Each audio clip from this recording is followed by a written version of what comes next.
I saw the last video and I just felt like at, at points I felt like I was almost looking at somebody else. It seemed like if this person was once me, it must have been a very long time ago. And I have very bad memory, so yeah, it was interesting what we were talking about at the cafe earlier, how most people don't really get to see themselves on camera from a few years ago being, interviewed, unless it's, part of what you do for a living or whatnot. And it was kind of cool, to see. I mean, at first I was like, oh my God, nobody should see this.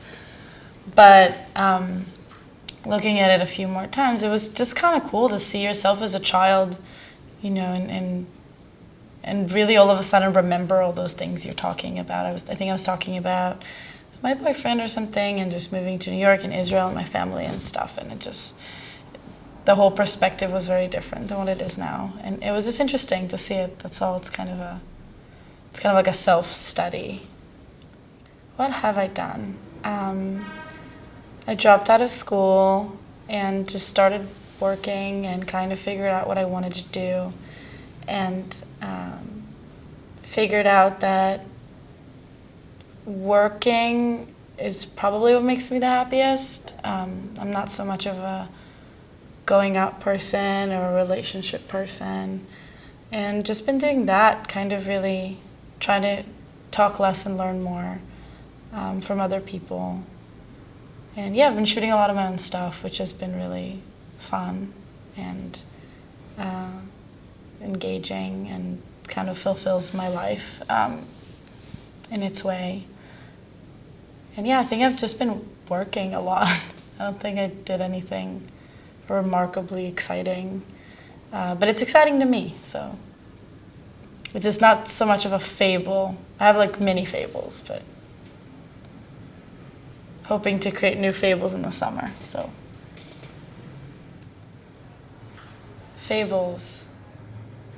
So the fables are always related to boys, and my friend Iman calls them the fables because he feels like they're always the same story of me meeting someone and, oh, I like him, oh, he's really nice, oh, he's really talented and he's inspiring, and we sat under the moonlight and listened to piano at the park and blah, blah, blah. And then 2 weeks into it, I'm like, I hate him, he's boring, da, da, da, da. But yeah, there are many fables. There is a fable a month. So there was this German DP who hit me up on Instagram like 2 months ago, I think, or 3 months ago. He's like, hey, my name is Pat. I really like your photography. I'm coming to New York for 3 weeks. This is the time window, and I'd love to do something. And I was like, yeah, I mean, I looked at his work. It wasn't good, but it was also, it's like if I tell him what to do, he's going to be fine, I think. So I met up with him when he was in New York, and we planned what we're going to do together. Anyways, we ended up hooking up, and he ended up moving into my basement for the last 2 weeks that he was here.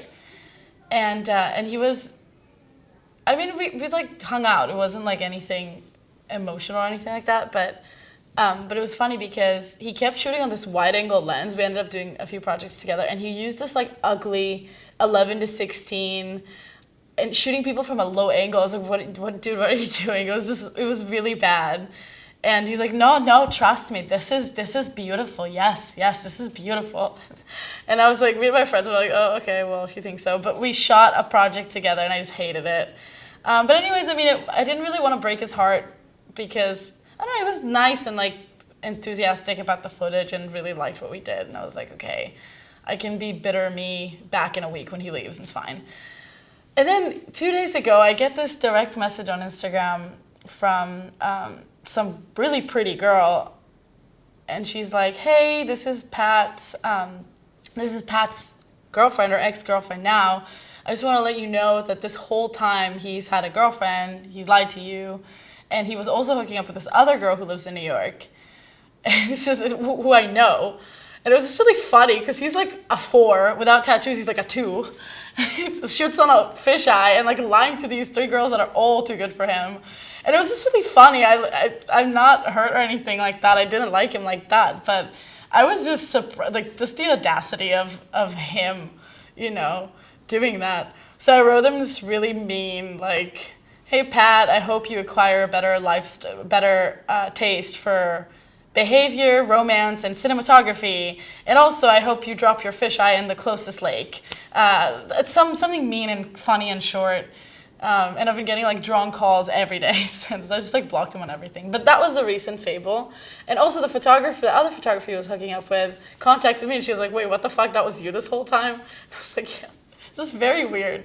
Yeah, he's like a fucking hippie too. I don't understand how he like managed to get all these girls.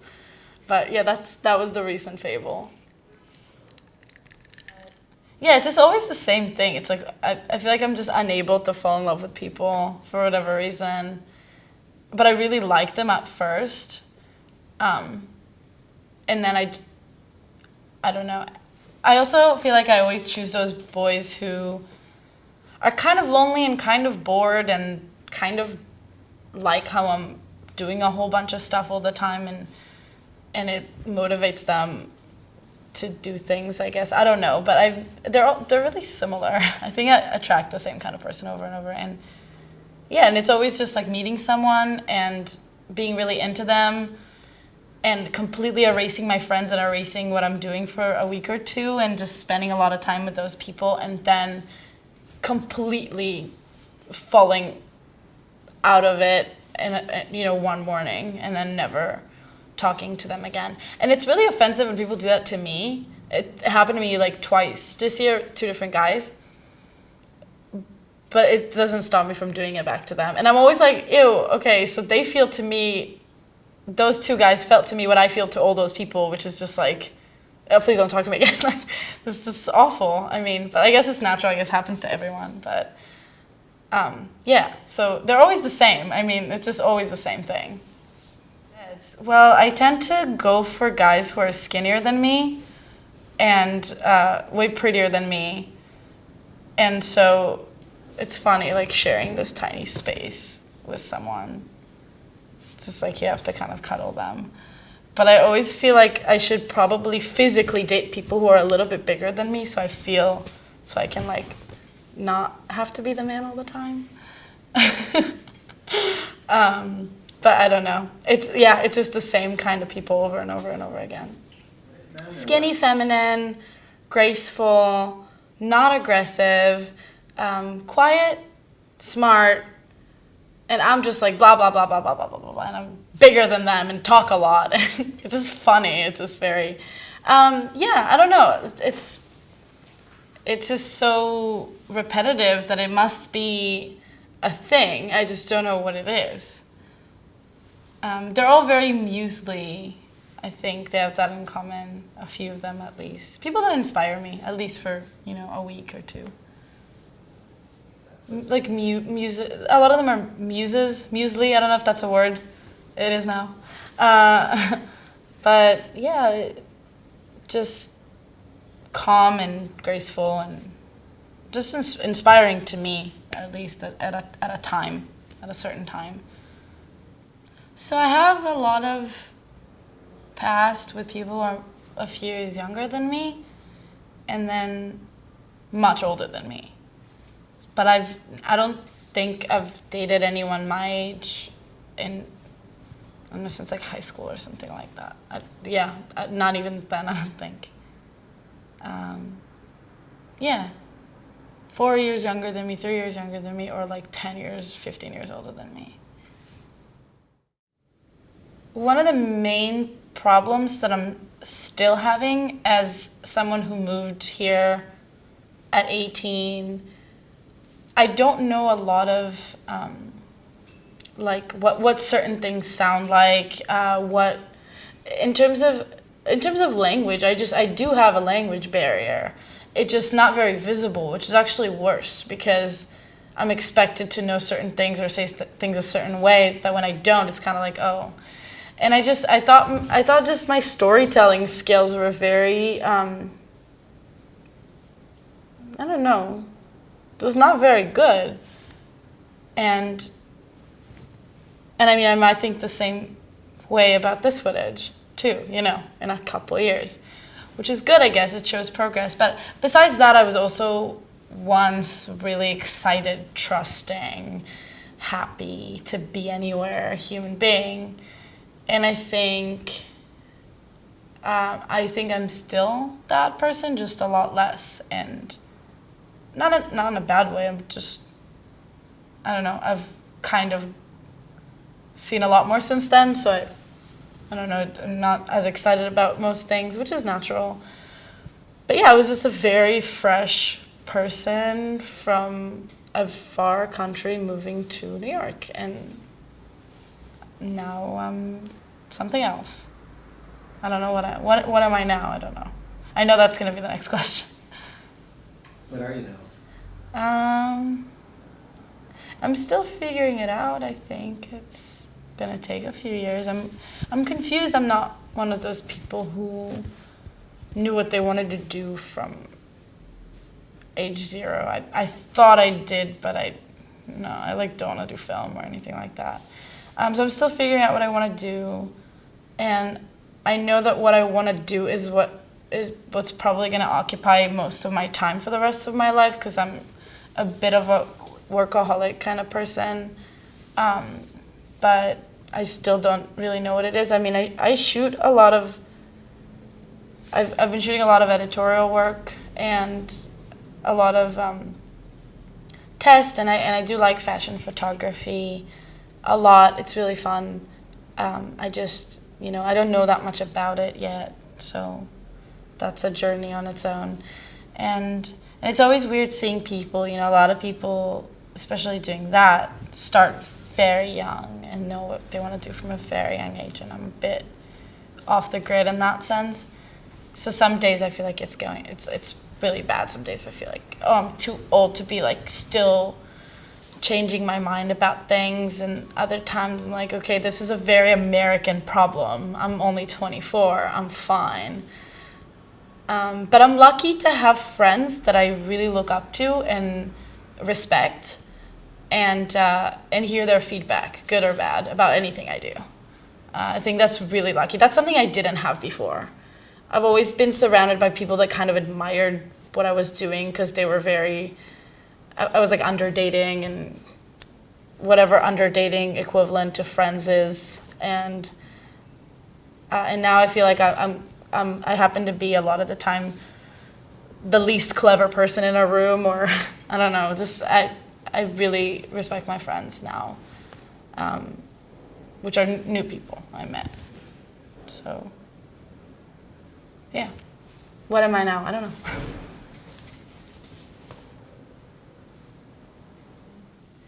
I'm kind of at a crossroads right now, more emotionally than professionally, but not a bad one, just confused. So it can go a lot of ways, but I would hope to be a working photographer, and hope to be based in New York, and hope to do more editorial stuff. But as much as I hope to do that, so do 400 other kids that are my age in the city.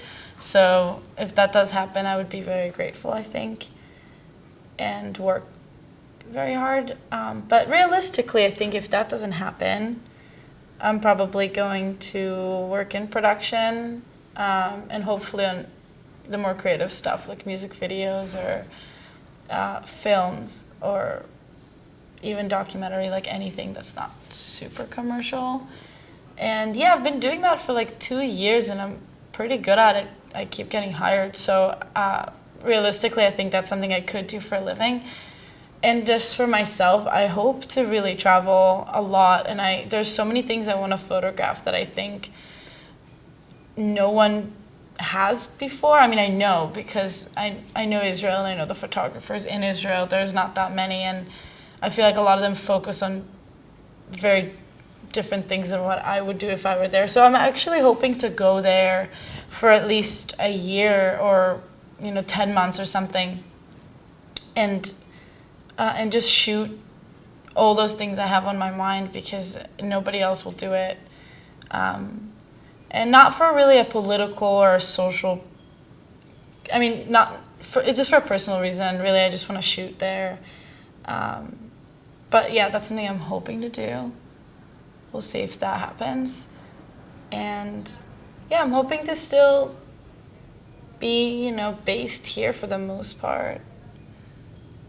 Every winter I think I'm going to leave and it's going to be my last one. But I don't think it's going to be my last one this year anymore. Yeah, I was going to move to LA. 3 months ago, me and my friend Nina, we went in the middle of the winter. And we did the drive on PCH from LA to San Francisco. And it was just the prettiest time at the prettiest place. Everything was, at blossom, flowers and fields and blue sky and just great weather. And because it was still kind of winter, the beaches weren't really packed. Nothing was really overwhelming. And we drove, I drove because she doesn't have a license. And we drove and she was like my cigarette assistant. She would light them for me, give them to me, put them away for me. But at some point we had so many, because we're both chain smokers. She's from Georgia, the country. And yeah, we just chain smoked in that car the entire drive. When we got to San Francisco, I forget what I was talking about. But when we got to San Francisco, we were both like, this was the prettiest 6 hours of my life.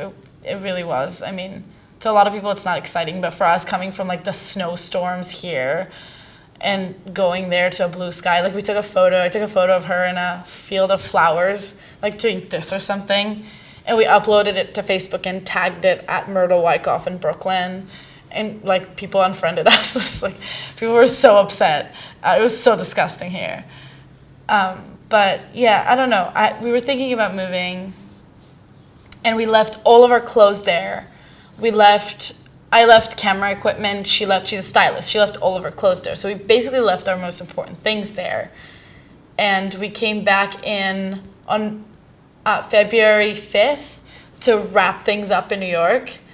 We're still here, our shit is still there. It was so stupid. And my friend Iman, the fable teller, said, oh, don't leave your suitcase here. He was traveling with us, he's like, don't do this, you'll regret it. You'll have no way of getting it back. And we're like, what are you talking about? Like, we'll be back. Like, we're not living in New York. We're too good. Like, we're over New York. But yeah, so I'm missing a lot of lenses and 2 film cameras that I really want. And that's me moving to LA. That's the story. I was sitting at this like boho restaurant at one point, and me and my friends, we got so mad I stole one of their beach blankets. I was like, I'm angry. I don't want to be here. I took a blanket. We needed a blanket for the beach, so it served 2 purposes. But yeah, I don't know. I was going to move there because we got a lot of good attention, me and Nina, from people wanting to collaborate with us and work with us, and we were very busy.